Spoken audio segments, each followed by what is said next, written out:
High, আমি নুরাক্সার মণ্ডল, pharmacist. আজকে আমার আলোচনার বিষয় হচ্ছে থাইরয়েড হরমোন নিয়ে। থাইরয়েড হরমোনটা কী এবং আমাদের থাইরয়েড হয়েছে বলি আমরা, আসলে সেটা কী, কোন থাইরয়েডটা হয়েছে আমাদের, সেটা আমরা আজকে আলোচনা করব। যখন আমাদের শরীরের মধ্যে থাইরয়েড হরমোনের ডিসঅর্ডার মানে হয় বেশিভাবে তৈরি হয়ে যাবে, তা নাহলে যতটা প্রয়োজন তার থেকে কম তৈরি হয়ে যাবে, তখন আমাদের শরীরে বলি থাইরয়েড হরমোনের ডিসঅর্ডার হয়ে গেছে, অর্থাৎ থাইরয়েডিজম হয়েছে। এবার থাইরয়েড হরমোনের যে দুটো ভাগ, হাইপোথাইরয়েড এবং হাইপারথাইরয়েড। হাইপোথাইরয়েড জিনিসটা কি? হাইপো জিনিসটা সম্বন্ধে জানতে হবে প্রথমে। তাহলে হাইপো মানে হচ্ছে কম, যতটা প্রয়োজন, যতটা দরকার তার থেকে কম তৈরি হলে সেটা বলা হবে হাইপো। তাহলে হাইপোথাইরয়েডিজম, আর থাইরয়েডিজম মানে হচ্ছে থাইরয়েড হরমোনের যে ডিসঅর্ডার হয়ে যে রোগটা তৈরি হয় সেটা হচ্ছে থাইরয়েডিজম। তাহলে হাইপোথাইরয়েডিজম যখন আমাদের শরীরে এই যে গলাটা আছে, এই যে গলা এইখানে মানে প্রজাপতির মতো এটা গ্ল্যান্ড থাকে, একটা গ্রন্থি থাকে, সেটা বলা হয় থাইরয়েড গ্রন্থি।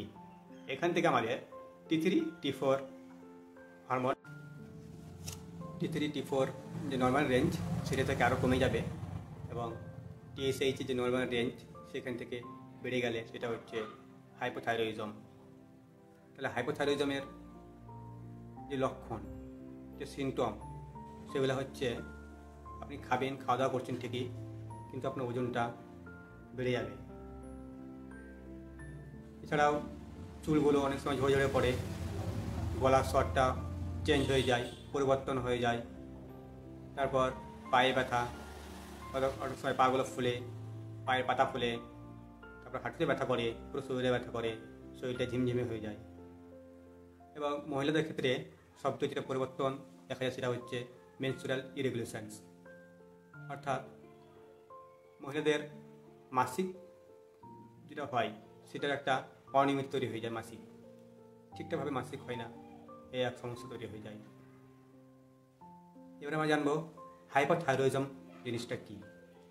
হাইপারথাইরয়েডিজমটা হচ্ছে থাইরয়েড হরমোনের পরিমাণ যতটা প্রয়োজন আমাদের ব্লাডের মধ্যে, তার থেকে বেশি পরিমাণ যখন থাইরয়েড হরমোন তৈরি হয়ে যায় তখন সেটা হচ্ছে হাইপারথাইরয়েডিজম। হাইপারথাইরয়েডিজমের যে নর্মাল রেঞ্জ সেটা হচ্ছে 0.4 মিলি ইউনিট পার লিটার। এবার আমরা জানবো এই যে লক্ষণ, আর লক্ষণগুলো কি। এর 1 নম্বর লক্ষণ হচ্ছে আপনি খাবেন, ঠিকঠাকভাবে খাচ্ছেন, কিন্তু আপনার ওজনটা বাড়ছে না, হচ্ছে ধীরে ধীরে ওজনটা কমে যাবে।